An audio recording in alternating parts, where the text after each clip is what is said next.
Bueno, Y acá, por ejemplo, yo leí, ¿no es cierto?, el casito, y según a las consignas, que pregunta que cómo se suscitaron los hechos o acontecimientos, dice.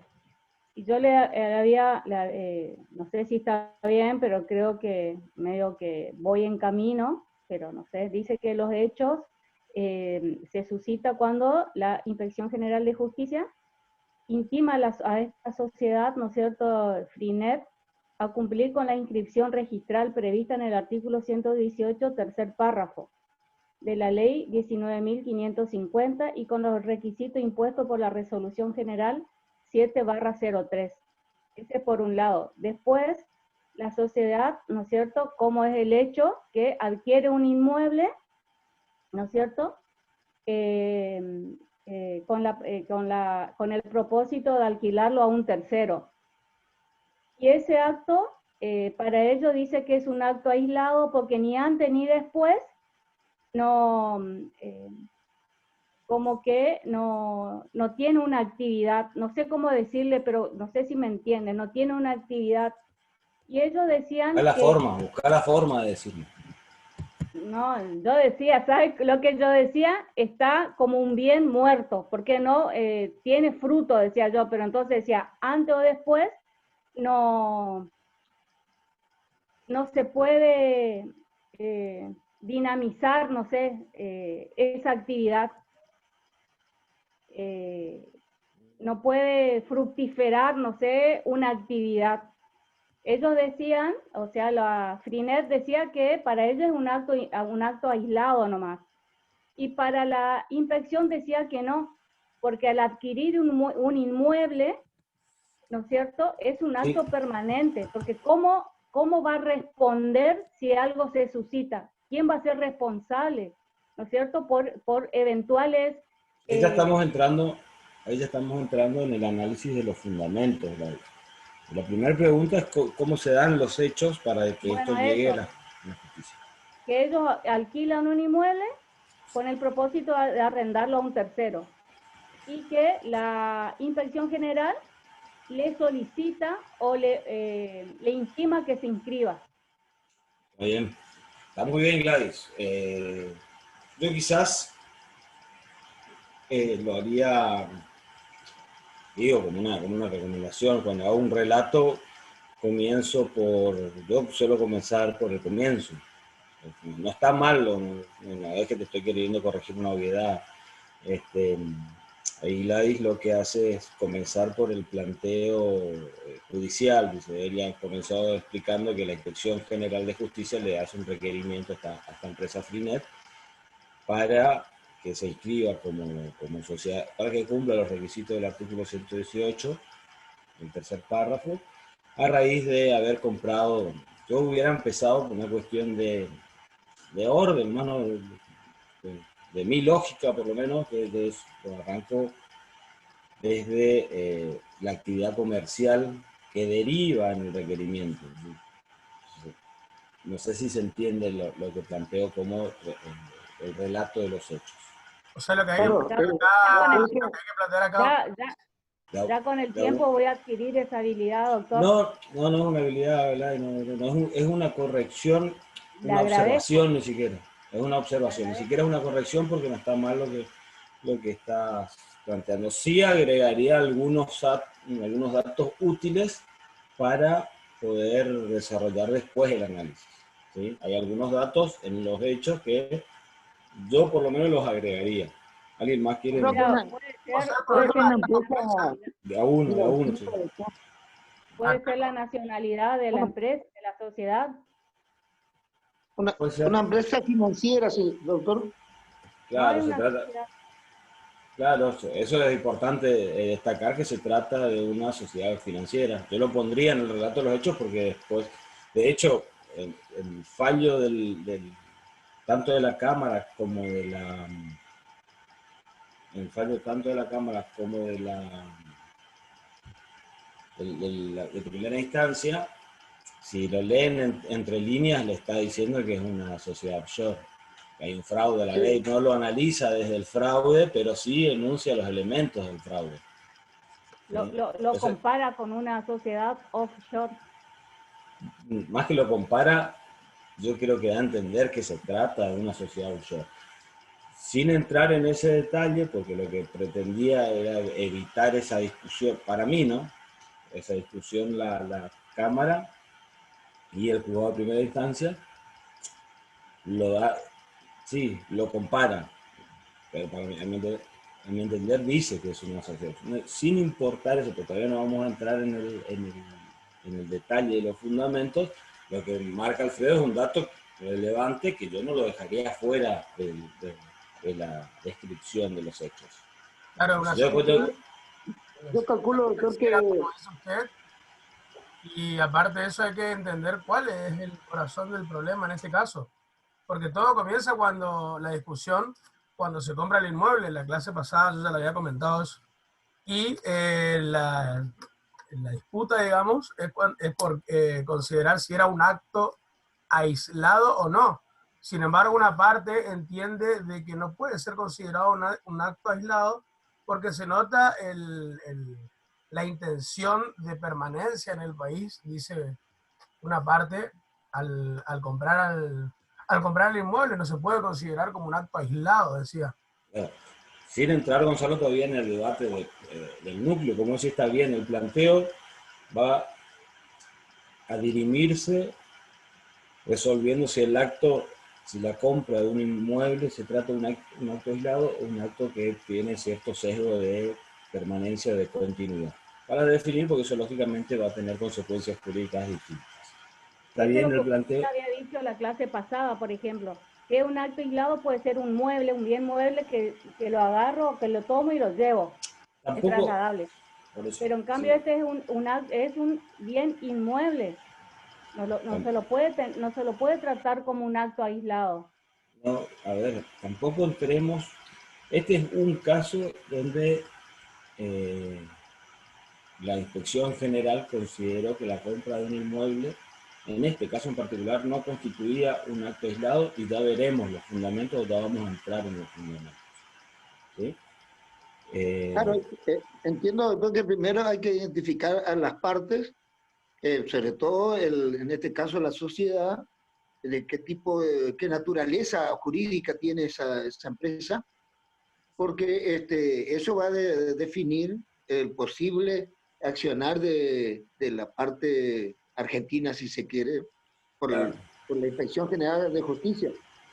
exactamente, por eso lo que plantea Alfredo es que la naturaleza jurídica de la sociedad comprometida puede definir si es un acto aislado o no. Si tengo una empresa que fabrica golosinas y compra un departamento en Buenos Aires, una empresa extranjera que compra un departamento en Buenos Aires que no tiene por otro objeto que no sea el de que sus representantes cuando vengan a la Argentina tengan un lugar donde quedarse, quizás esa compra de un inmueble sea un acto aislado. ¿Se entiende? Exactamente. Lo que a ver, tratando de coordinar un poquito lo que plantea el y lo que dice Alfredo. El hecho de que haya comprado, sea una compra de un inmueble, no vuelve al acto, ni aún en los considerando del fallo, no vuelve al acto como habitual. Lo que vuelve al acto habitual es las particularidades del caso. Y dentro de esas particularidades del caso, una de ellas es la calidad o la condición que tenía la empresa extranjera. Perdón. Por eso, nosotros estamos en la primera pregunta, es el relato de los hechos. Un relato sucinto de los hechos significa que usted tiene que detallar cuáles son todos los hechos relevantes para hacer el análisis. En esa relación de los hechos, Gladys hizo una buena exposición, un resumen de la exposición, sino que se trata de un requerimiento de la Inspección General de Justicia a una sociedad extranjera que compró un inmueble en Argentina. ¿Sí? Para que cumpla con los requisitos de la resolución número 8 del año 2003, número 7 del año 2003, perdón, por considerar que la compra-venta de un inmueble es un acto habitual y no un acto aislado. ¿Sí? A esto hay algunos datos que son necesarios para agregar a esta relación. Ahí dice Alfredo, se trataba de una sociedad financiera. Vamos a aclarar, se trata de una sociedad constituida en el Uruguay, ¿sí? Que tiene por objeto la realización de inversiones o la canalización de inversiones financieras. ¿Sí? ¿Qué dice Silvina? Y la manera en que adquirió el inmueble también, profe. Ahí está, Hernán agrega otros hechos. Silvina, sí, está bien lo que me decís, Silvina, sobre la locación del inmueble, genera obligaciones, genera vínculos jurídicos, pero eso ya sería más bien el análisis. Ahora, lo que sí hay que agregarlo es que, como dice Hernán, la manera en que adquiere el inmueble y los actos que despliega posteriormente o inmediatamente después de haber adquirido, que entre ellos está la locación. ¿Sí? ¿Cómo adquirió el inmueble, Hernán? Le vendió a una señorita que se llama Telma Cecilia Scali. Ella le vendió a la sociedad, a Fritne S.A., y Fritne S.A. Inmediatamente al día siguiente de constituirse se lo locó. Se lo alquila. Claro. Claro. Y eso es lo que justamente la Inspección General de Justicia dice que es una actitud bastante sospechosa, por lo menos alarmante para tener en cuenta. Pero dice también que ya lo alquiló sin estar hecho el título, algo así. La escritura. Creo que Y había entrado en posesión, sí se puede alquilar, no pasa nada. Pero la inmediatez de las operaciones, fíjense que acá hay un elemento del fraude que es la contracción temporal. ¿Sí? Porque a todo esto, la contracción temporal, a todo esto es una empresa que se había constituido 5 meses antes o pocos meses antes de la compra del inmueble. ¿Sí? Que además formaliza un contrato, entra en posesión también del inmueble antes de la compra, de formalizarse la compra, e inmediatamente al día después de adquirirse el inmueble, se hace un contrato de locación con su antigua dueño. Son datos relevantes para tener en cuenta, sobre todo considerando el origen de la sociedad, digamos. Claro. Todos esos datos, al hacer la relación, fíjense que hablamos del requerimiento de la inspección. El requerimiento es lo que termina en definitiva llevando el pleito a la justicia. ¿Sí? Porque la sociedad Freenet se alza en un reclamo judicial frente a este requerimiento de la Inspección General de Justicia como ente de contralor, y ahí se produce el debate. ¿Qué llevó a ese requerimiento? Que se trataba de una sociedad constituida en el Uruguay, que tenía una finalidad o un objeto social de canalizar inversiones financieras, que compró un inmueble en la Argentina, que compró el inmueble a poco tiempo de haberse constituido como sociedad, que esa adquisición o la operación se hace de manera sospechosa porque la sociedad ya estaba en posesión del inmueble antes de comprarlo, y al día después de haber formalizado la adquisición o la compra, se lo alquila, hace un contrato de locación con su antigua dueña. ¿Sí? ¿Qué otra cosa pueden resaltar de esos hechos? No sé si es relevante, profe, o sea, yo no lo puse, pero Todo también es relevante. en Todo lo una que vos bar... consideres, perdón, pero a los déjame hechos... hacerte una aclaración y después explicar. Todo lo que vos consideres después en tu análisis es relevante. Yo no te voy a decir si está bien o está mal, porque quizás hay aspectos del caso que yo lo pasé por alto y vos prestaste alguna atención que después te sirva a vos fundamento. Todo lo que vos me digas, a mi entender es esto, funciona para fundar. Sí, perdón. ¿Sí? Claro, bueno, porque en la parte cuando resuelven, la apelación dice que en ningún momento la sociedad declaró a qué se dedicaba. Muy relevante. No solamente es, no aclaró, sino que no acreditó la realización de algún otro acto jurídico. Claro, sí, sí. Imagínense una empresa financiera, sí, está bien, quizás no nos pensamos los activos eh, eh, inmuebles como inversiones financieras, pero no dejan de serlo.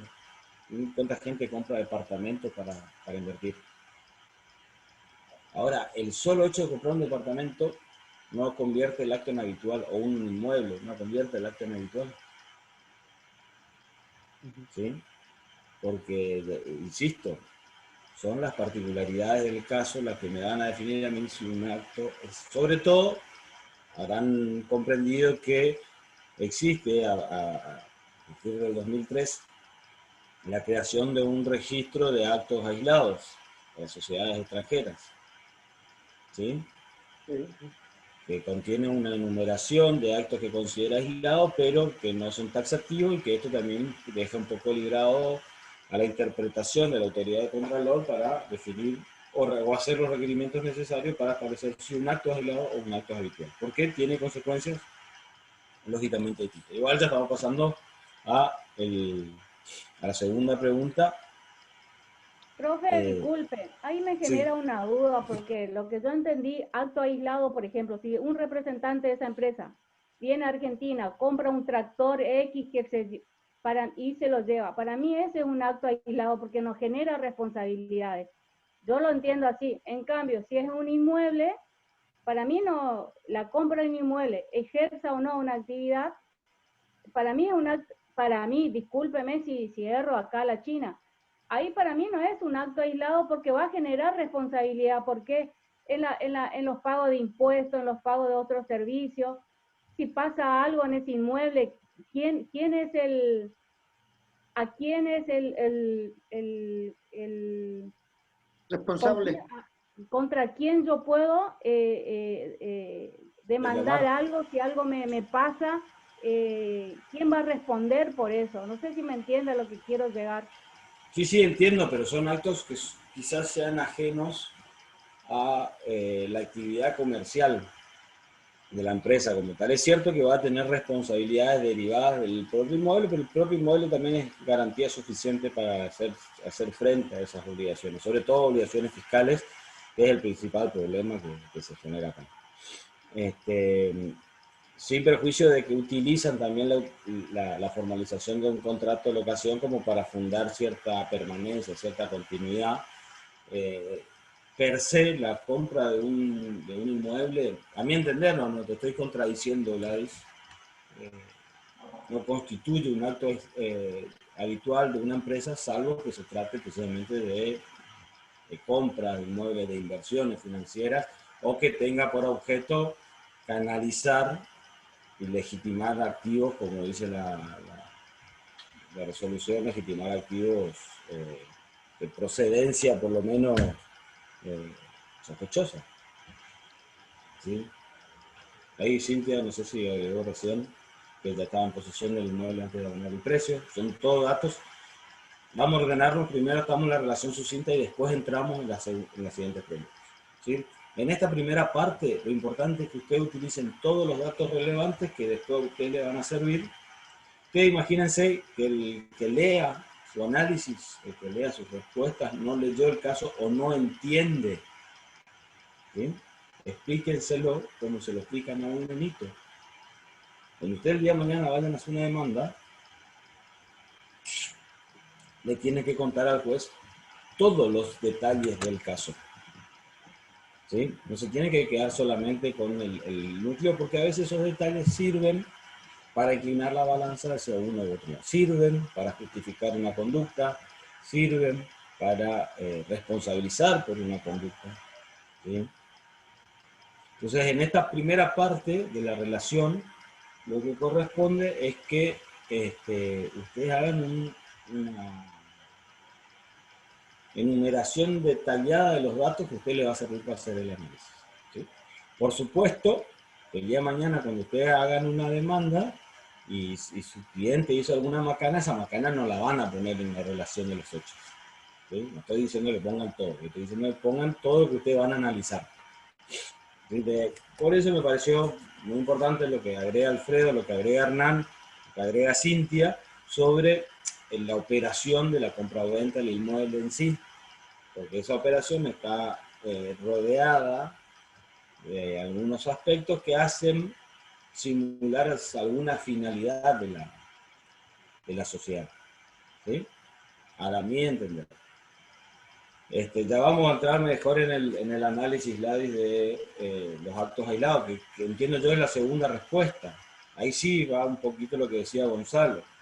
El problema se circunscribe en determinar si la compra-venta de un inmueble es una categoría, se encuadra dentro de la categoría de actos aislados o se encuadra en la categoría de actos habituales o permanentes, porque tiene una regulación distinta, ¿no es cierto? De conformidad a lo que dijo en el artículo 118, el tercer párrafo que ya hay.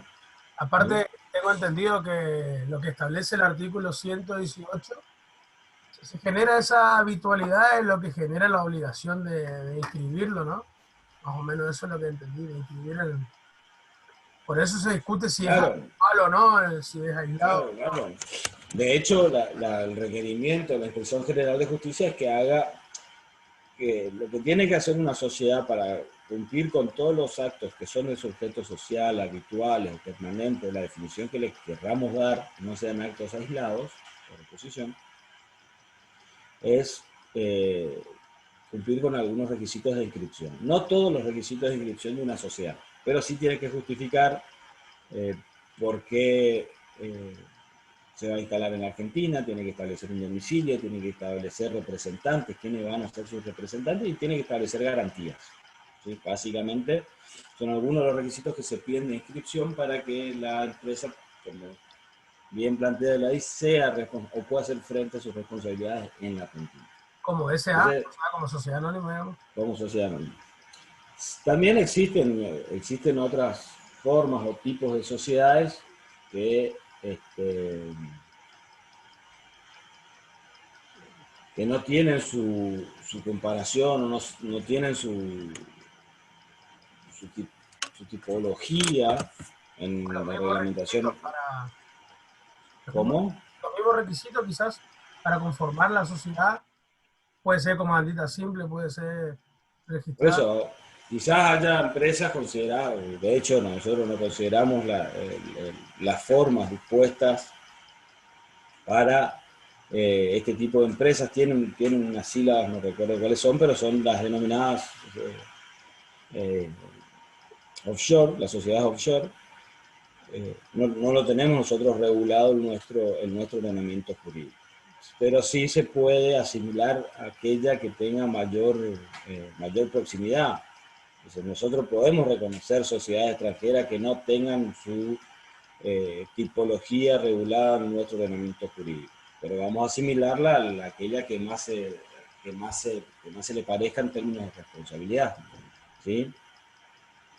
En este caso yo iría por alguna sociedad, no sé si es responsabilidad limitada o alguna sociedad de hecho, siendo extensivo también a sus miembros, o sea, que se puede determinar que no son también responsables por los actos, por la simplicidad o por la simplificación que tienen en la registración.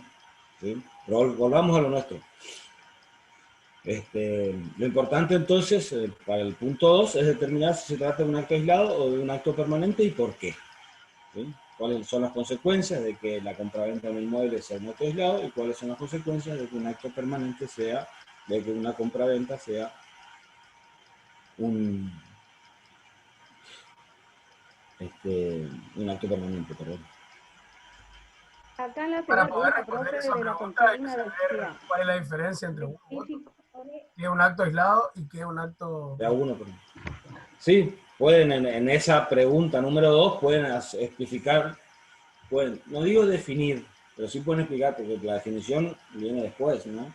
Claro. Yo lo que haría es encuadrar las diferentes regulaciones. Un acto aislado tiene por consecuencia la adopción de un sistema de hospitalidad absoluta respecto de la actividad de sociedad extranjera y un acto con carácter permanente o habitual dentro de una sociedad requiere el cumplimiento de estos requisitos, ¿no? El artículo 118, tercer párrafo. Pueden ponerlos perfectamente, no se olviden de que ustedes están haciendo el trabajo para alguien que nunca leyó ni el artículo 118 ni el caso en sí. ¿Está? Les respondí así, doctor, no sé. Se debe definir el alcance de aplicación e interpretación del concepto de actos aislados y así a través de sus consecuencias, establecido por la ley 19.550 para determinar la validez de esa pretensión de la sociedad. Y si se trata de un acto permanente, requiere lo que establece la ley de sociedades. Perfecto. Perfecto. Pues ahora vos imagínate qué establece la ley de sociedades, yo no sé. Eso es lo que establece la ley de sociedades en su artículo 118, inciso 3, párrafo 3. ¿Qué exige? Ahí le podemos transcribir, Ampliar. ¿no? Claro, pueden transcribir, lo pueden explicar, lo pueden hacer como... Queda mucho mejor si ustedes elaboran los requisitos, no es que elaboran porque tienen que inventar nada, ¿no? Pero que tenga cierta armonía entre lo que escriben y lo que copian y pegan. ¿Sí? Digo esto porque mañana cuando rindan el examen van a agarrar y así... el problema es saber si un artículo, el problema es saber si la compraventa del inmueble es un acto aislado, un acto habitual, y me pegan el 118 y yo no sé qué me están diciendo, ¿entendés? No sé si están entendiendo o no están entendiendo. La idea es que cada pregunta y cada respuesta sea autosuficiente y se pueda explicar por sí mismo, ¿sí? Son algunos consejos para responder y fundar. Doctor, Sí, le pregunto, entonces, en el primero sería identificar los actos y los hechos que y las se partes. suscitan. El punto 2 sería encuadrar esas acciones o las acciones que se plantean dentro del caso, dentro de la legislación argentina, para poder identificar si, digamos, a qué actividad o dentro de qué normativa debe referirse el juez o la entidad, en este Exactamente. caso la Inspección General de Justicia, para encuadrar la situación. ¿Cuáles son las consecuencias jurídicas? No Exactamente. solamente cuál es la normativa, sino cuáles son las consecuencias jurídicas de considerarlo uno u otro. A ver, chicos, yo lo que... el análisis que ustedes hagan está bien, ¿sí? Si yo el día de mañana le doy este trabajo de examen y ustedes me ponen cortito en la segunda respuesta, en la segunda pregunta, hay que saber si es un acto aislado o un acto permanente, y la respuesta no está mal, ¿sí? Pero es insuficiente. La respuesta va a estar bien, pero es insuficiente porque yo lo voy a evaluar como si no conociera el caso. Entonces ustedes me tienen que explicar por qué hay que ver esa diferencia, qué consecuencias tiene que sea una u otra. ¿Cuál puede ser el resultado si elijo un acto aislado? ¿Cuál puede ser el resultado si elijo un acto habitual?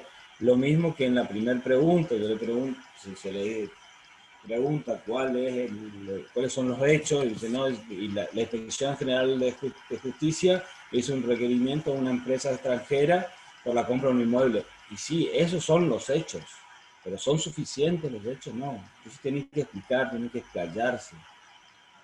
Pueden buscar definiciones de actos aislados o la introducción de actos aislados que utiliza Adriana Dreisen de Clor, que no da una definición con un criterio estricto, restringido, y pueden escribir si quieren en la respuesta 2, pueden escribir 4 páginas. No estoy pidiendo que escriban 4 páginas. Estoy pidiendo que aprendan a fundamentar sus respuestas. Porque en su cabeza está la respuesta y a veces parece una obviedad, pero el que no lee, el que no conoce, no le resulta novedad. Y el que quiere algo distinto de lo que ustedes quieren plantear, va a fundar por contrario, y va a encontrar la manera de fundar, y al fundar va a expresar mucho mejor sus pretensiones, y va a formar también mucho más la convicción del juez o de la autoridad que toque resolver cualquier conflicto que tengan el día de mañana. ¿Ustedes me entienden lo que les quiero decir? Doctor. Ustedes pueden tener... en mi Ustedes pueden primer tener razón. me faltó unos cuantos tips para que quede... Tu primera pregunta, no está mal, yo agregaría más detalles, no es que te faltó unos cuantos tips, yo agregaría más datos que a vos te sean útiles para fundar. ¿Sí? De acuerdo, doctor, gracias.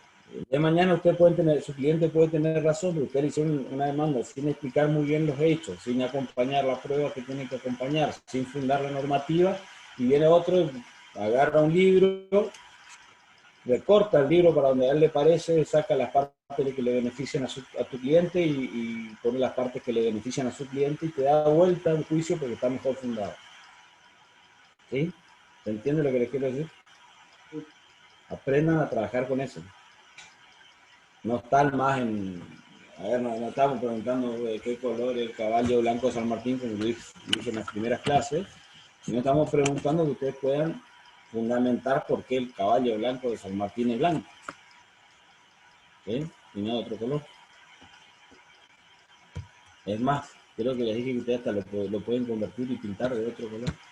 Si ustedes le convencen al interlocutor de que es de otro color. ¿Ah? ¿Cuáles son los fundamentos de cada una de las partes?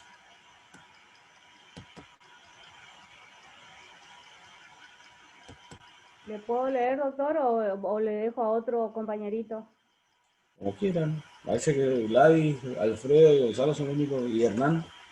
Bueno, Cintia también. yo puse que el fundamento de la actora entiende que la adquisición de un bien inmueble no encuadra en lo que sería un acto aislado, por considerar que el mismo generará una relación de permanencia con el país, que surgen del artículo 118, segundo párrafo. Y ahí me faltó transcribir lo que dice. Ahora recién aprendí lo que usted me dijo. No, puede ser necesario también transcribirlo.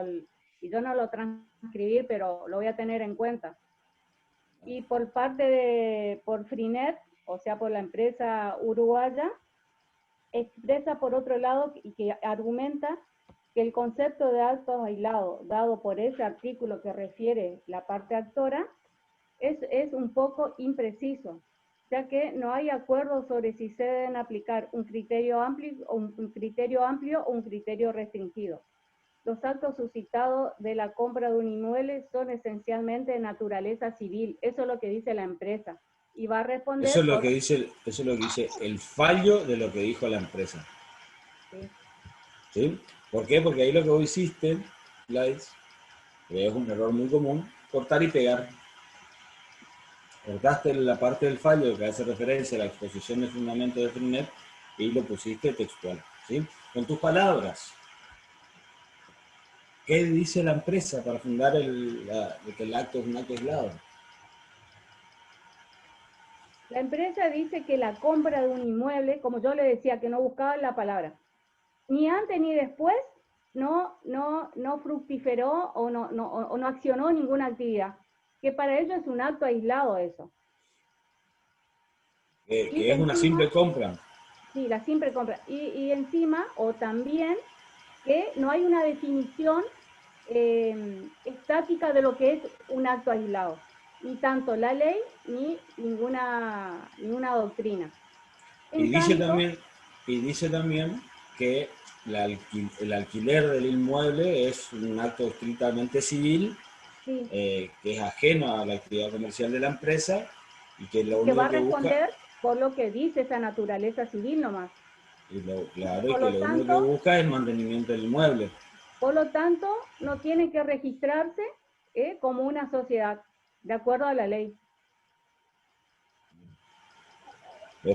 Te hago una preguntita que por ahí pasó por alto en esa fundamentación. Vos me decís que el concepto de acto aislado no tiene que ser tan estricto ni tan estático y tiene que ser más flexible. ¿Sí? Para que pueda esto, abarcar, para que tenga un concepto amplio. esto en realidad, ¿qué apunta?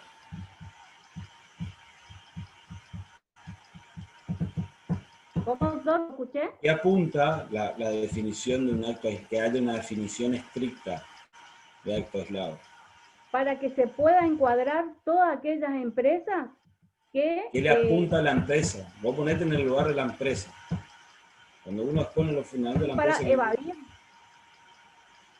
claro, yo como empresa no voy a decirle al juez, quiero evadir. No, no, ¿Para qué? para poder simular, ¿no es cierto? O, ¿Qué va a decir?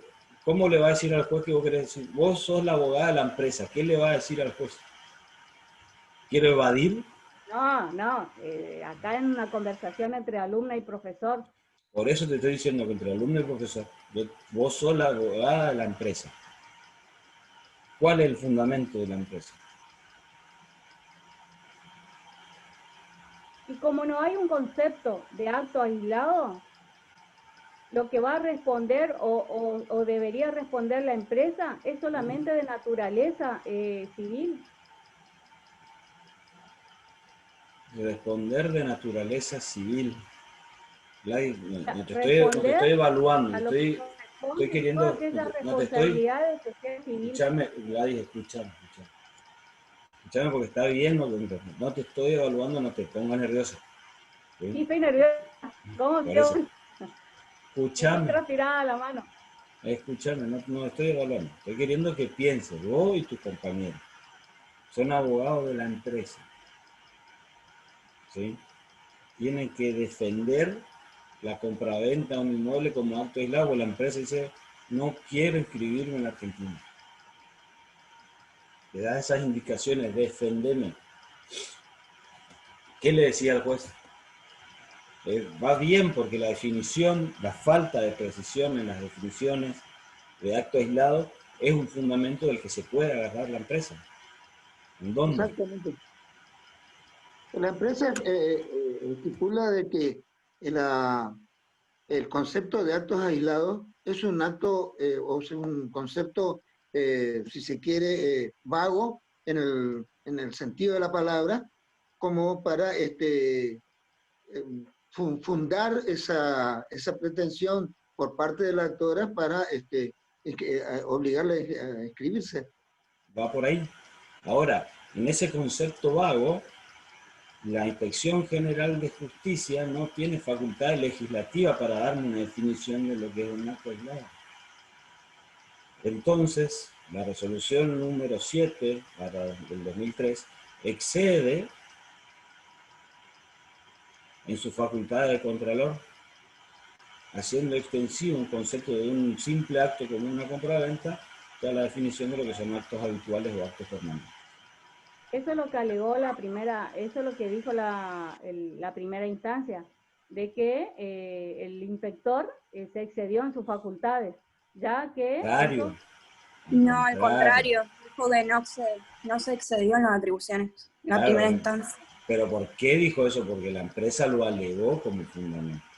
Lo que hace la primera instancia es evaluar si existe un exceso en el ejercicio de estas facultades por parte del Contralor y lo justifica.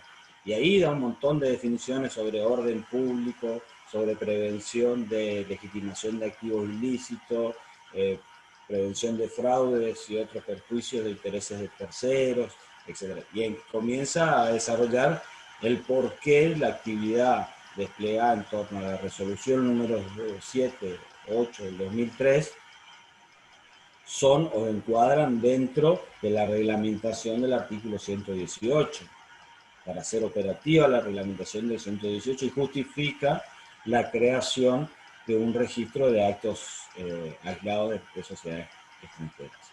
¿Sí? Entonces, sí. Cuando hablamos de actos aislados, podemos decir que sería, digamos, ostentar a no tener calidad de comerciante a través de ese acto, pero sí se rige por las normas de la ley. Hoy está unificado, Gonzalo.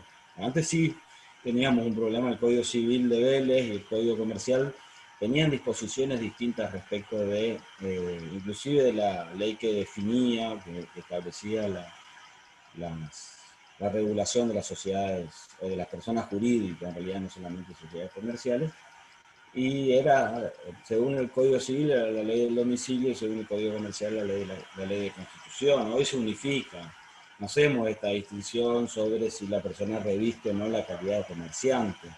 Los actos están, en alguna medida, están unificados. Hay diferencias porque ideológicamente el derecho comercial se separa del derecho civil. ¿Sí? Por eso es que la empresa trata de llevar el molino hacia el derecho civil, es decir, el alquiler del inmueble es una actividad estrictamente civil que tiene más que ver con el mantenimiento del inmueble y no con la actividad comercial de la empresa. Claro, porque lo que se tiene por ahí la doctrina de la parte de sociedades, que tiene que ser actos habituales, permanentes, para decir, yo soy comerciante, ¿cuándo me considero comerciante? Cuando todos los días hago la misma acción. Ahora lo que no hay es un criterio estricto, que es lo que plantea la empresa para defenderse. No haber un criterio estricto, el arbitrio de la sociedad, de esta entidad de control, es la que termina definiendo si un acto aislado o un acto habitual. No sé si se entiende el planteo de la empresa desde esta perspectiva. Es decir, ¿por qué yo tengo que dejar librado a una autoridad, a una persona, a un individuo que me diga que lo que yo hago es parte de mi actividad comercial o es un acto aislado? Y depende de cómo se levante él ese día, ya estoy con vos, Gladys, pero me va a definir si el acto es aislado o el acto forma parte de... Por eso es necesario rodear de circunstancias a la realización del acto. Eso es lo que plantea la empresa. La compra-venta, la compra de un inmueble no forma parte de mi objeto social. ¿Sí? Ahí dice Liliana, los que no se encuentran comprendidos dentro de su objeto social, es uno de los criterios. Pero como no hay un criterio definido, y de hecho la ley no lo hace, ¿sí? Hay algunos que hablan de continuidad, de que el mismo acto se repita varias veces.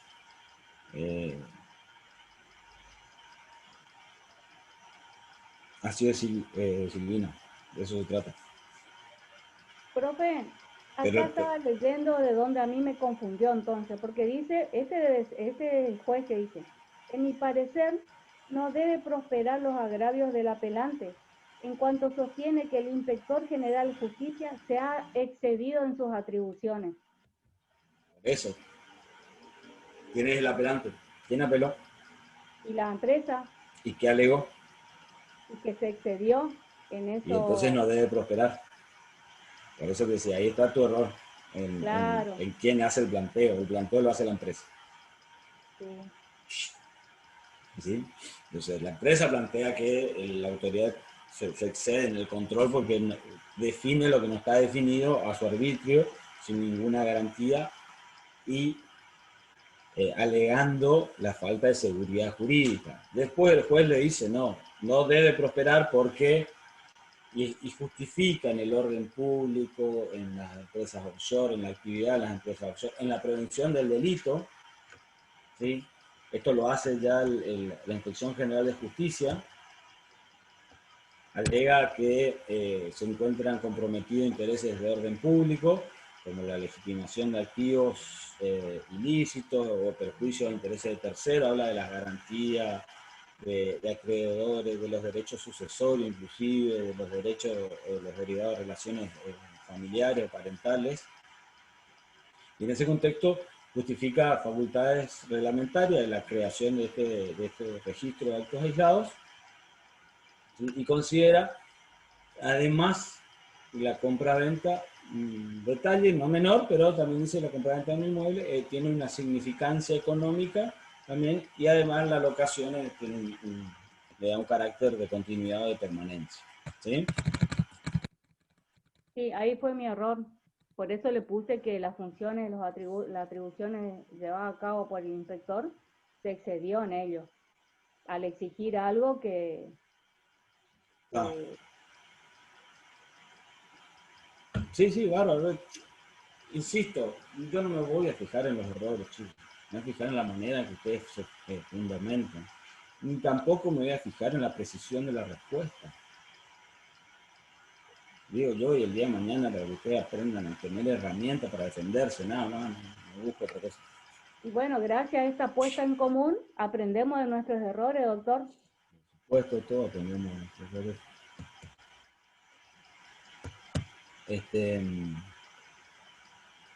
Bueno, fundamentos hay más. ¿Sí? Está separado lo del juez de lo de primera instancia. Por supuesto que muchas cosas coordinan, pero en algunos aspectos suman, en otras restan. El juez, esto para ir pasando ya de tema, el juez de primera instancia consideró, estoy leyendo acá, por ejemplo, la colaboración internacional en materia de prevención de delitos financieros o las actividades de sociedades offshore. Eso alega también el juez de primera instancia. El juez de primera instancia pone por eso los datos necesarios en la relación sucinta de los hechos, pone mucha atención a la finalidad de eludir responsabilidades fiscales y jurídicas mediante la utilización de interpósita persona. ¿Sí? Atiende al modo en que se realizó la operación, la contracción en el tiempo y el tiempo entre la compraventa y la constitución de la sociedad.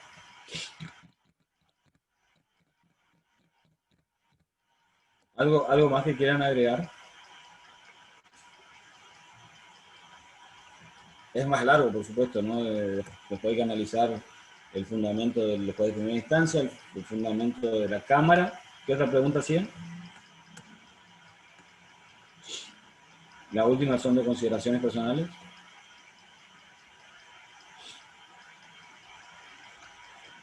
Dice, la última es, ¿qué criterio le parecen jurídicamente válidos en la aplicación del artículo 118 de la Ley de Sociedades Comerciales? Argumente su respuesta. Ah, bárbaro. Sí, eso ya son consideraciones personales. Pero, bueno, tienen que deshilachar un poquitito de fragmentar un poquitito el análisis de cada uno de los fallos, de primera instancia y de segunda instancia. ¿Entendieron un poquito de qué se trata? ¿Sí, doctor? Profe, le pregunto una cosa. Sí. Solamente por la duda. La última pregunta, cuando pregunta sobre los criterios que nosotros creemos válidos para la aplicación del 118, hacemos referencia solamente exclusivamente a lo que está en el caso, ¿no? No vamos a los libros, digamos, que aportan más. Sí, ¿por qué más. no? Ah, bueno, quería saber eso, no sabía si era sobre este caso en Por, particular o podemos usar todo, digamos. por todas las herramientas que ustedes tienen. Bien, Sí, bien. que hay cosas que, insisto, yo puedo aprender de ustedes también. ¿Sí? Todas las herramientas que ustedes tienen para fundamentar una postura siempre son útiles. No se circunscriban. Ojo, tampoco empiecen a ver, tiene que haber un equilibrio. Claro, tampoco empiecen a hablar Bueno, vamos por las ramas, ¿sí? claro, pues, a veces es cierto que el abogado lleva para el terreno que conoce el caso, ¿no es cierto? Tampoco vamos a ir o tratar de alejarnos mucho El contexto. sí, porque si no, podemos terminar en cualquier lado. Yo la conozco, insisto, una vez leí, no sé si les conté, una vez leí un examen que escribió 4, yo daba clases en obligaciones, siempre lo cuento, y escribió 4 hojas sobre, no sé si recuerdan, casos fortuitos o fuerza mayor. Sí. Bueno, la definición era, me acuerdo porque no sé de dónde sacó, que el caso fortuito, la fuerza mayor, es la potestad de Dios sobre la naturaleza de todas las cosas. Así me dijo. Yo todavía estoy haciendo el análisis, pero de eso escribió 4 hojas. Y me habló de Dios y de la religión, y 4 hojas.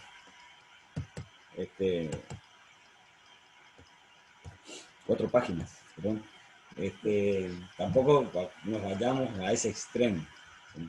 Utilicen todas las herramientas, sí, en contexto, todo lo que les sea útil para resolver un caso, sí, utilícenlo, no hace falta que se queden con lo que tienen ahí a mano, pero tampoco se salgan de la solución del problema, ¿sí? Por supuesto que pueden hacer un análisis de los métodos, método directo, si hay un problema de calificaciones, si hay que calificar lo que es un acto aislado, lo que es un bárbaro, hay que hacerlo, pero no se inclinen a resolver todo lo que sea método y calificaciones en este trabajo y dejen sin resolver el problema principal, ¿sí? Que es el artículo 118. ¿Está? Sí, sí, gracias. Bueno. Falta, por supuesto, la puesta en común de los fundamentos, pero espero que se haya entendido. Cualquier inquietud me pregunta. Y esto porque, antes de empezar con el tema que nos compete hoy, vamos a ver un poquito de derecho de familia, algunos aspectos más de derecho de familia, creo que hay un trabajo de restitución internacional de menores, que ese sitio les voy a dejar abierto para que vayan a la convención, sobre todo a la convención de la Haya de 1980, sobre sustracción internacional de menores. Les planteo lo siguiente, porque hoy, antes de entrar a clase, estaba viendo el calendario y no nos quedan muchas clases. Nos queda 11, después de hoy, ¿no es cierto? 11, 18 y 25, y después ya estamos en diciembre.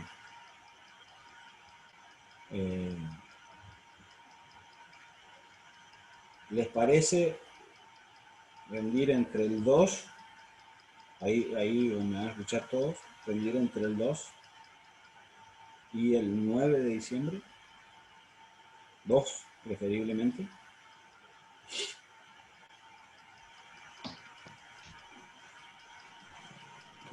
Doctor, usted es el que manda, así que... Sí, ya sé, yo soy el que tiene la última palabra. A ver, un segundito, porque por ahí me escriben acá en el chat y yo no los leo. Pero no es que no los leo, que no quiero, es porque me estoy desconcentrado. Perdón, Silvina, perdón, me cuesta por ahí leer. El 2, todos coinciden entonces que rendimos el 2. Al 2, doctor. 2, 9, 2. 2, 9, entonces tenemos un margen para el recuperatorio. Si no se olviden que tengo que corregir y demás. El 2 sería el parcial. El 9 o el 9 o 16 sería el recuperatorio, ¿sí? Depende cómo se den los tiempos. Voy a tratar de corregirlo lo antes posible para que tengan tiempo de hacer el recuperatorio para el 9 o entre el 9 y el 16. ¿Sí? Después de la Navidad, yo no quiero trabajar después para esa fecha. Quedan pocas clases, quedan 3 clases más, aparte de esta, entonces vamos a hacer los trabajitos y el parcial, la modalidad del parcial va a ser alguno de estos trabajos prácticos que trabajamos, ya sea un caso hipotético, el análisis de jurisprudencia como acabamos de ver, o alguno de los otros en que lleguemos a trabajar, ¿sí? Para la clase que viene, por ejemplo, hay un recorte periodístico y en base al recorte periodístico tienen que aplicar las convenciones internacionales. ¿Sí? Yo le voy a mandar el trabajo práctico, lo voy a cargar al trabajo práctico al aula. Vamos a fijar bien los horarios, el tiempo para rendir el examen. Le voy a dar tiempo suficiente para que ustedes puedan estudiar y analizar y hacer un trabajo bien hecho y de su producción, para que me manden al correo. Le voy a pedir que tengan la paciencia de siempre, porque aparte, como es fin de año,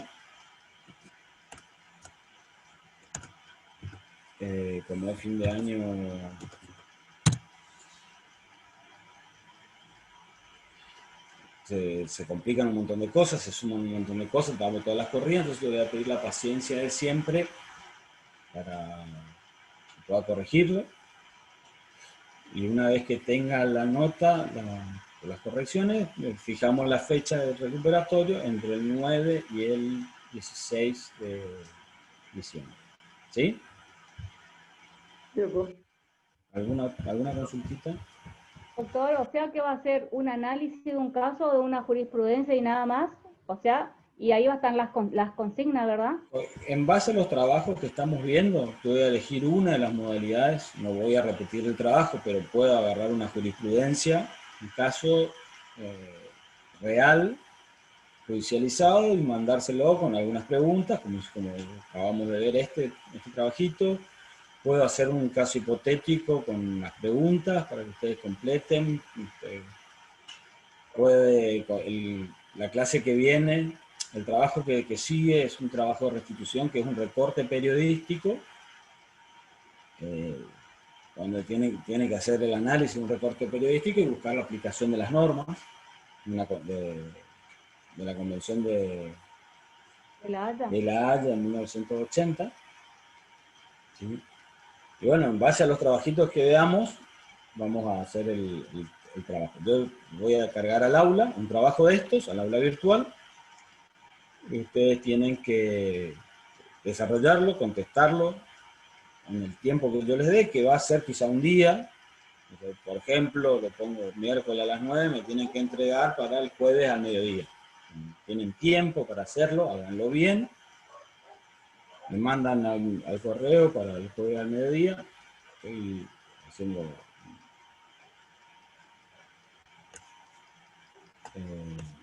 Cintia me pregunta si trabajan con bibliografía y legislación de apoyo. Sí, trabajan con todo el material que tengan. Me lo mandan al correo, me dan tiempo para corregirlo por la fecha. Yo voy a andar a las corridas, también estamos a fin de año. Y una vez que tenga la cantidad de alumnos que van a recuperar y que tengan las notas, ponemos fecha de recuperatorio y la modalidad del recuperatorio. ¿Les parece? Sí, aunque no les parece. Alguna duda en realidad es, porque...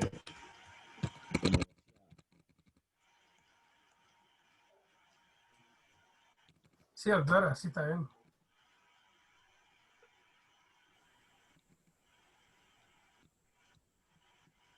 A ver, bueno. Con respecto al derecho internacional de familia, se viene produciendo un giro considerable desde el punto de vista de protección de la familia. Ustedes recordarán que no hace mucho, no sé si recordarán o si lo llegaron a ver, pero en algún momento, inclusive en la legislación argentina, se consideró a los hijos fuera del matrimonio como hijos ilegítimos, o como una categoría distinta a los hijos matrimoniales después, los hijos extramatrimoniales, como si tener un hijo fuera del matrimonio, como si un hijo pudiera ser ilegítimo. ¿Sí? Lo cierto es que el derecho de familia en el mundo no es uniforme. El derecho de familia presenta grandes diferencias ideológicas y culturales que hacen que el derecho de familia en el plano internacional tenga o presente quizás hoy una de las mayores dificultades de superar para nuestra materia. Las consecuencias jurídicas de esta situación, lógicamente, son las que preocupan al derecho internacional privado hoy, a la unificación del derecho internacional privado hoy como una suerte de guía, pero ante esta imposibilidad se recurre a un marco teórico de protección de personas que encontramos en algunas convenciones internacionales, sobre todo en materia de derechos humanos. Lo que en realidad se produce es un giro de la protección a la familia y hacia una protección de la persona, del individuo en sí, y en particular de los niños y de los menores de edad. ¿Sí? Aquella situación de vulnerabilidad que pone no solamente a los menores de edad, sino también a las personas incapaces de ejercer sus derechos por sí mismos, en una situación de protección o dentro de un marco legislativo que protege estas falencias que de hecho se producen. Así que, si bien las diferencias ideológicas y culturales que hablamos del derecho a familia se pueden superar con este marco teórico de protección. ¿Se entiende? Es decir, utilizando las convenciones sobre derechos humanos, la Declaración Universal de los Derechos del Niño, se puede dar un marco teórico orientativo en la resolución de los conflictos de índole familiar. Digo de índole familiar porque tampoco le quiero restar importancia al matrimonio. Lo que ocurre es que ya no se protege la familia. Fíjense la utilización de este término inicial que yo hablaba de hijo ilegítimo fuera del matrimonio. Lo que en realidad se pretendía era castigar al hijo que nacía fuera, no es castigar al hijo fuera del matrimonio, sino tratar de proteger el núcleo familiar y dejar todo lo que fuera ajeno al matrimonio afuera de alguna protección legislativa. Estamos hablando lógicamente de mediados del siglo XX. Sí hay una vertiginosidad en el avance hoy y la protección en sí no es a la familia, no es por cuestionar una cuestión religiosa o política, sino para ser un poco más práctico y poner el eje hoy en la protección de los menores. ¿Sí? La protección de la persona, del individuo. Pues nosotros vamos a avanzar ahora con algunos aspectos del derecho de familia, en particular les dejo el trabajo práctico sobre restitución internacional de menores, porque es en nuestro Código Civil una novedad. Una novedad que, si bien es cierto que se viene avanzando en materia de convenciones internacionales, en la protección de jurisprudencia y doctrina en este sentido, hoy el Código Civil incluye normas sobre colaboración en los procedimientos de restitución internacional. Algo que antes no pasaba, porque en principio en la familia, dentro del entorno familiar, es para obviar de que no estamos hablando de tráfico internacional de menores, sino de restitución y sustracción de menores, que ocurre dentro de un marco de confianza, donde los padres generalmente o se dan las autorizaciones o conocen la ubicación de los chicos y de sus hijos, y en este marco no se produce el delito del tráfico, no se produce el delito de la sustracción, sino más bien hay un traslado ilícito o contrario de que vulneran no los derechos, no solamente los derechos del menor, sino también los derechos de los padres o de los progenitores. Pero el eje, fíjense que el eje del programa y el eje de la doctrina también hoy es inclinarse a la normativa, inclinar la didáctica, la dirección de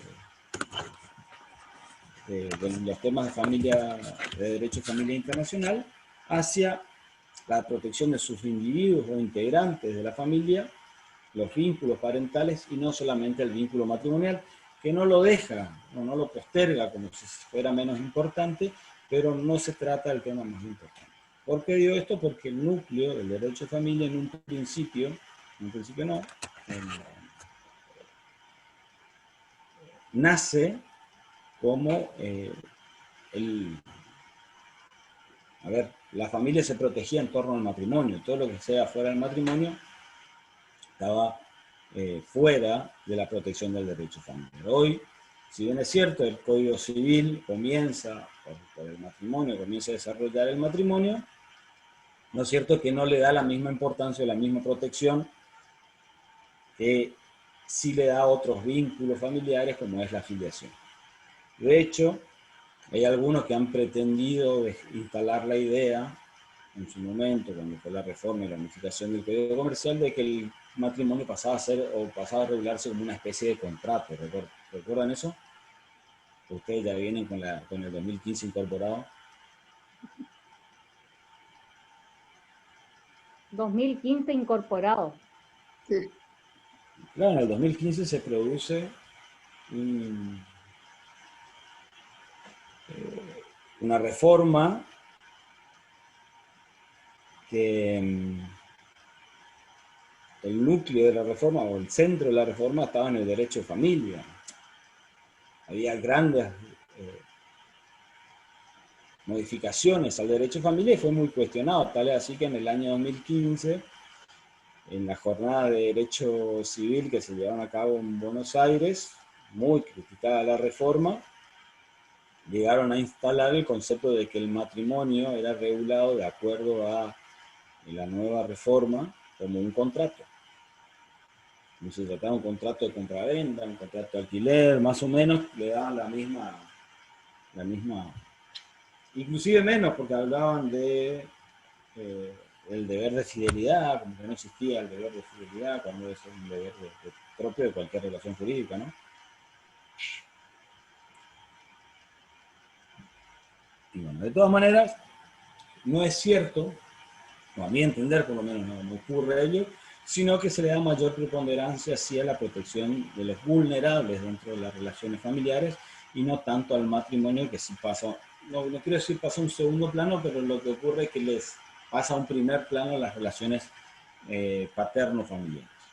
En este contexto, hay dos maneras de establecer estos vínculos familiares, el vínculo paterno-filial, materno-filial, que es mediante la filiación y la adopción, ¿sí?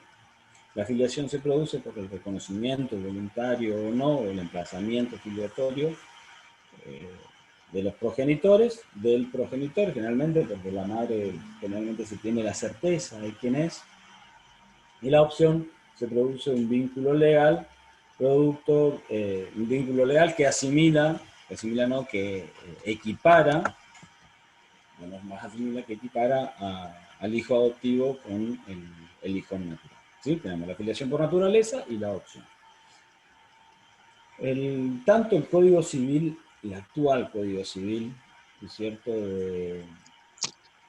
Y las convenciones internacionales, en este sentido orientan las normas, ¿se acuerdan las normas materialmente orientadas que hablábamos allá en la primera? Orientan las normas hacia la protección de los intereses, del interés superior del niño. Este interés es consagrado en las declaraciones de derechos humanos, en la Declaración Universal de los Derechos del Niño, y pretende aplicar aquel derecho que sea más favorable, que satisfaga más este tipo de intereses, ¿sí? En este sentido, generalmente la ley que se aplica es la del centro de vida al menor, ¿sí? Ahora, ¿Cómo? la del centro de vida, el núcleo, el centro de vida, perdón, del menor o del incapaz.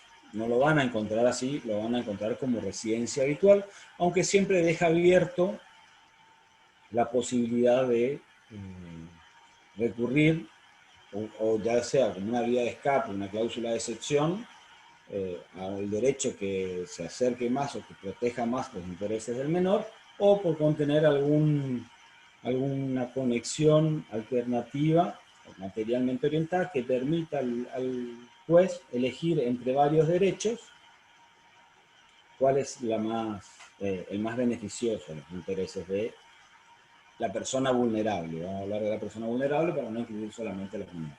Estoy haciendo una síntesis, ¿sí? Protege la adopción porque lo que se pretende es proteger el tráfico internacional de menores, que la adopción se compre o se pague, ¿sí? Establece en los vínculos, en este tipo de vínculos filiatorios, el artículo 2635, 2634 en adelante, que los jueces competentes para resolver sobre la situación de adoptabilidad, la guarda con fines de adopción y la otorgación de la adopción, el otorgamiento de la adopción, son competentes para todos los menores que tengan su residencia dentro del territorio de la República Argentina, son competentes los jueces argentinos. Quiere decir que no hay ningún menor que resida en la Argentina que pueda ser adoptado, declarado en situación de adoptabilidad o otorgado en guardia con fines de adopción, que no sea mediante los mecanismos de procedimiento argentino, ¿sí? Y en cuanto a su derecho aplicable, es el del domicilio de residencia habitual del adoptado. Sí reconoce, lógicamente, que al tratarse de un procedimiento judicial, insisto, la competencia,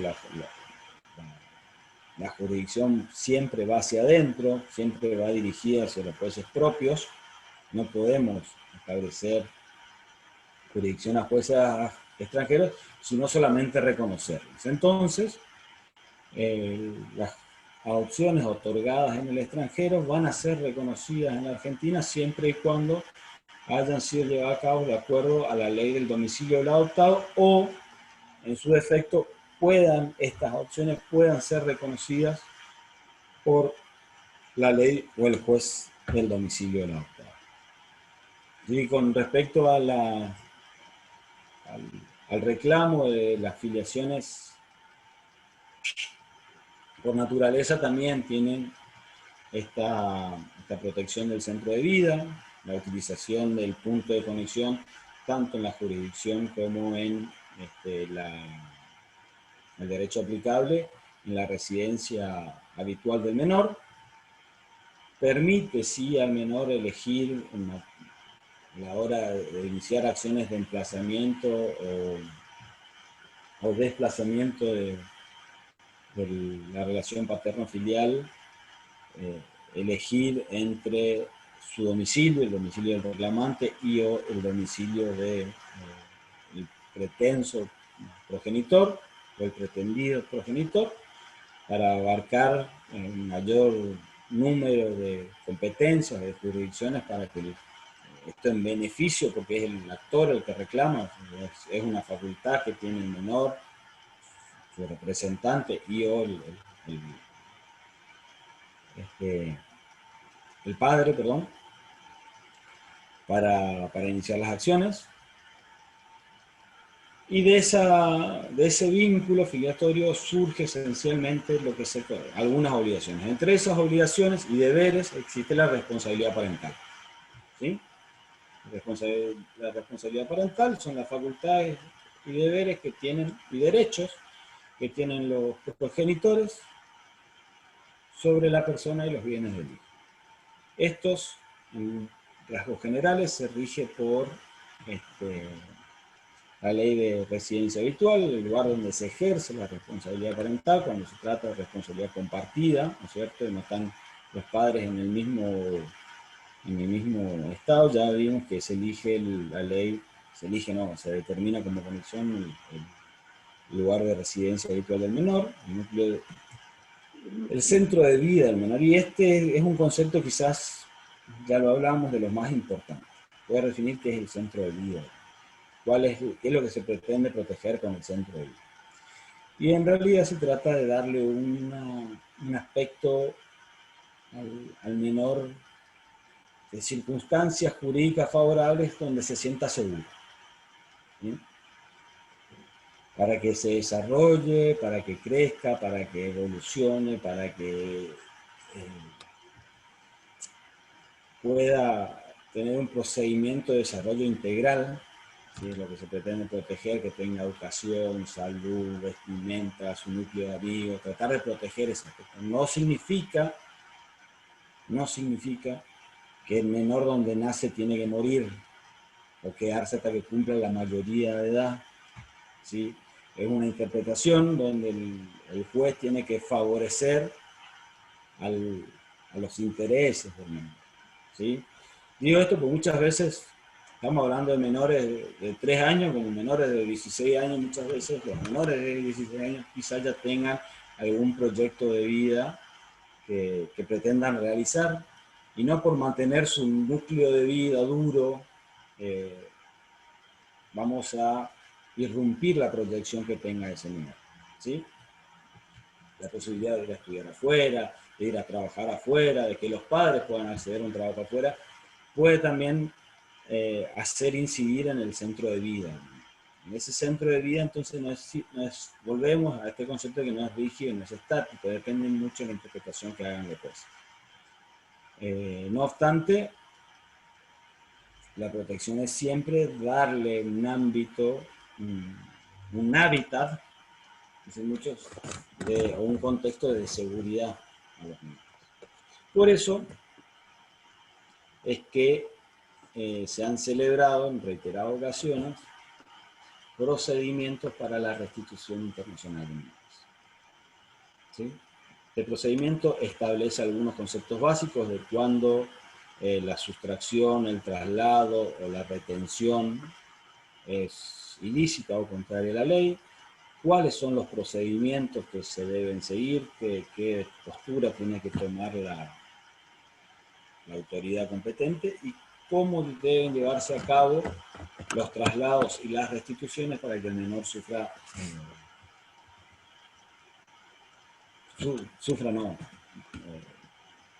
alguna incidencia lógicamente tiene, pero hay que evitar que el menor sufra estas consecuencias procedimentales, ¿sí? A ver, no está bueno que en una pelea entre padres vaya a la policía, le saque a la madre, le saque al padre el hijo y lo lleve por la fuerza a otro. Entonces, hay procedimientos, hay actividad que tienen que llevar a cabo las autoridades para que el procedimiento se desarrolle armónicamente sin perjudicar los intereses del menor. ¿Sí? En este contexto, hay dos convenciones que a mí me interesaría que lean: conceptos, procedimiento, términos para el ejercicio de las acciones, cuáles son los informes, la actividad que deben desarrollar y la colaboración que se deben prestar las autoridades estatales, quiénes son las autoridades estatales competentes a quien recurrir, que son dentro de la CIVIP, de la Conferencia Interamericana de Derecho Internacional Privado de 1989 en Montevideo sobre restitución internacional de menores, y la Convención sobre Sustracción Internacional de Menores de La Haya de 1980. ¿Sí? Esas dos. Y van a trabajar con el caso que está en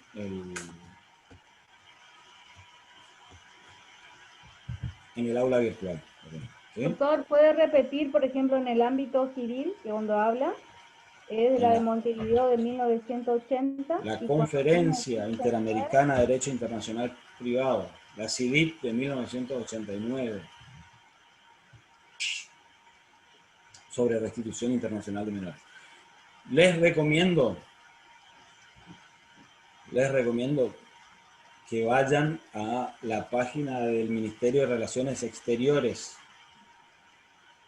y busquen ahí cuáles son las convenciones vigentes. Y vayan a la página de la Convención de La Haya. ¿Sí? Vean qué países ratificaron, en qué momento ratificaron para saber cuál es aplicable.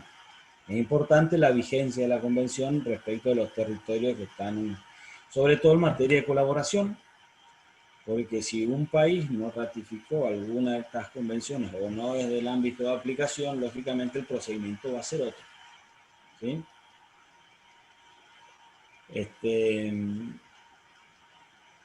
Y lean para la clase que viene, porque está un poco corto de tiempo, igual no es difícil, matrimonio, que es el artículo 2622 a 2626, ¿sí? 2627, perdón.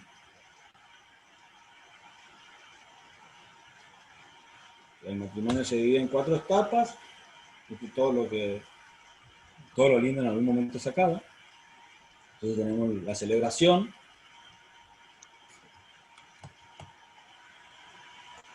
Maximiliano. Entren a la página del Ministerio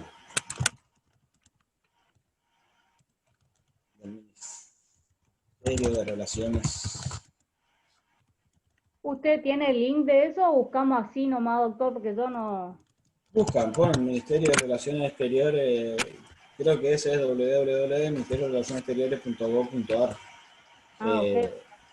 Y ahí empiecen a meter un poco de mano en la página, busquen las convenciones que han sido ratificadas, los proyectos de convención, relaciones internacionales, van a encontrar cuáles son las que ha ratificado todas las convenciones. todos los convenios multilaterales y los convenios bilaterales que firmó la Argentina a lo largo de la historia, los que se encuentran vigentes, ¿sí? Y a la Convención de la Haya. Entren, busquen ahí también quiénes son los países ratificantes, cuándo ratificaron, para saber si se puede aplicar esa convención, 1980.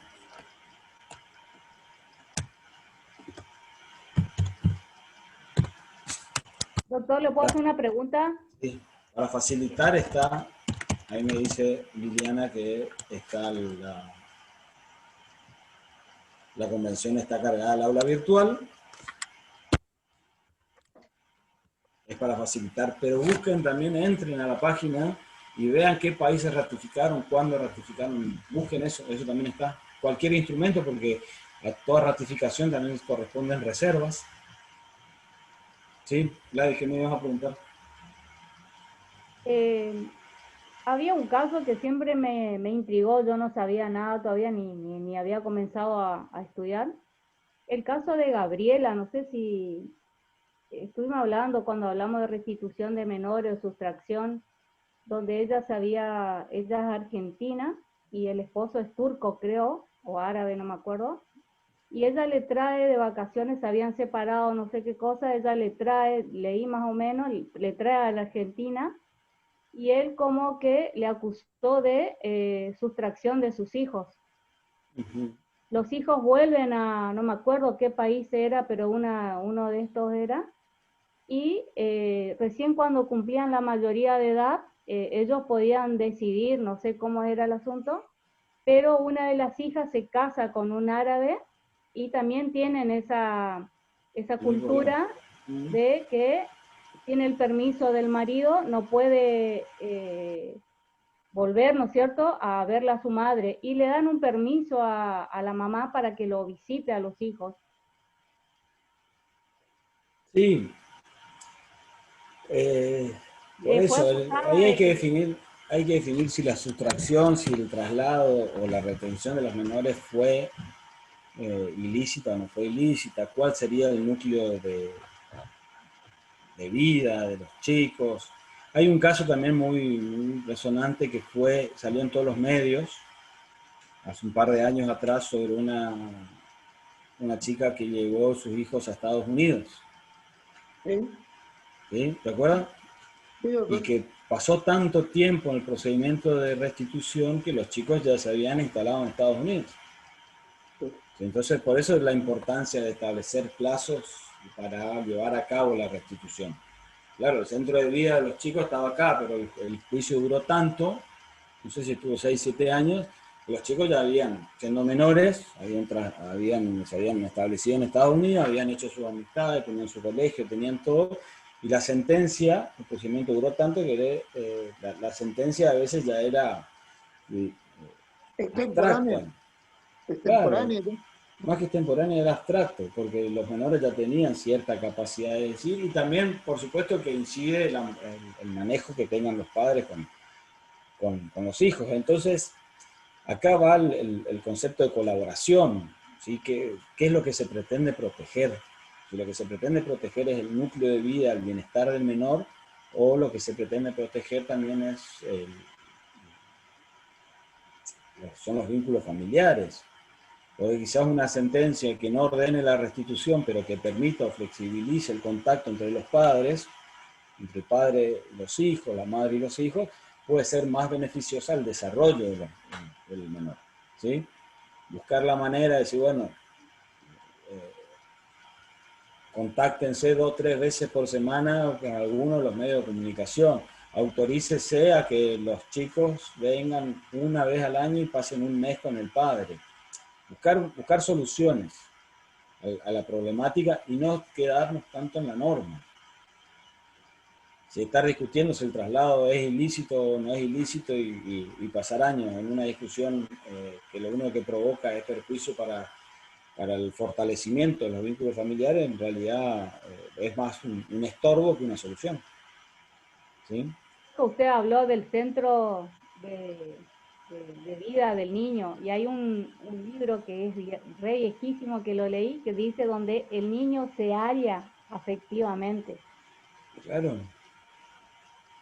Claro, por eso muchas veces, a ver, un recién nacido no tiene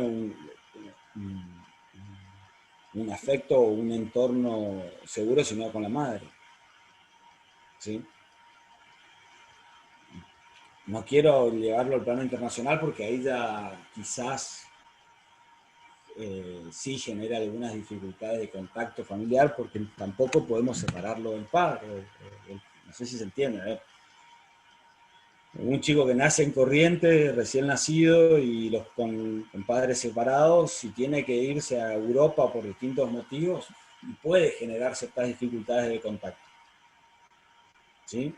Pero no por el hecho de que haya nacido en Corrientes se tiene que quedar en Corrientes. Quizá hay que buscar la manera de que el padre no pierda el contacto y fortalezca su vínculo.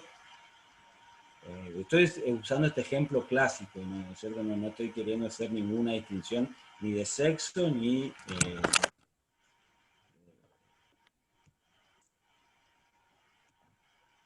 vuelvo al ejemplo. Accidentalmente nace el hijo en Buenos Aires, pero el núcleo de vida de la familia estaba en Europa, la madre se quiere volver a Europa, el padre se quiere quedar en Buenos Aires. ¿Dónde está el núcleo de vida del recién nacido?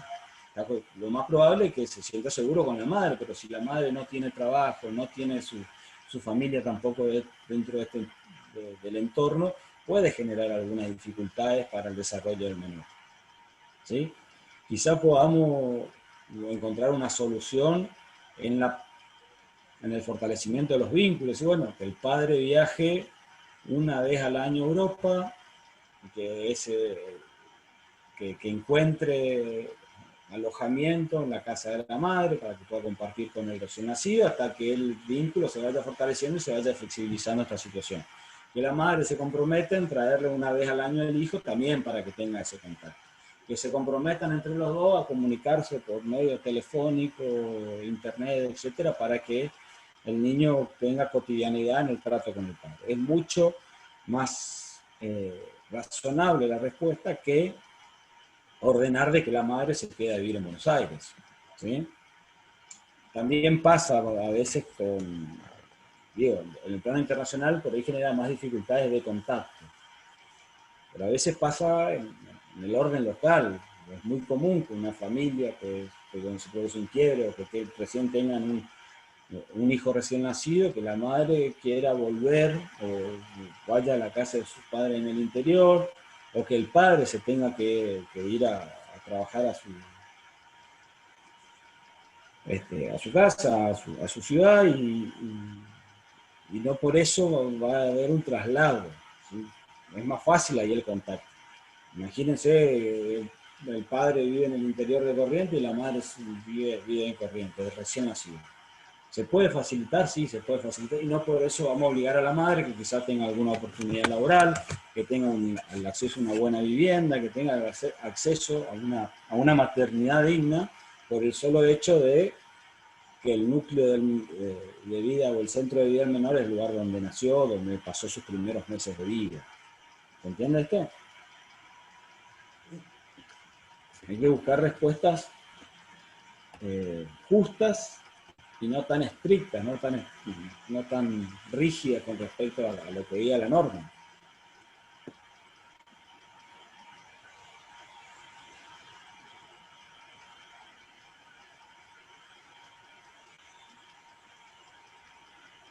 ¿Sí? Bueno, yo los voy a dejar con ese trabajito, lo volvemos a poner en carpeta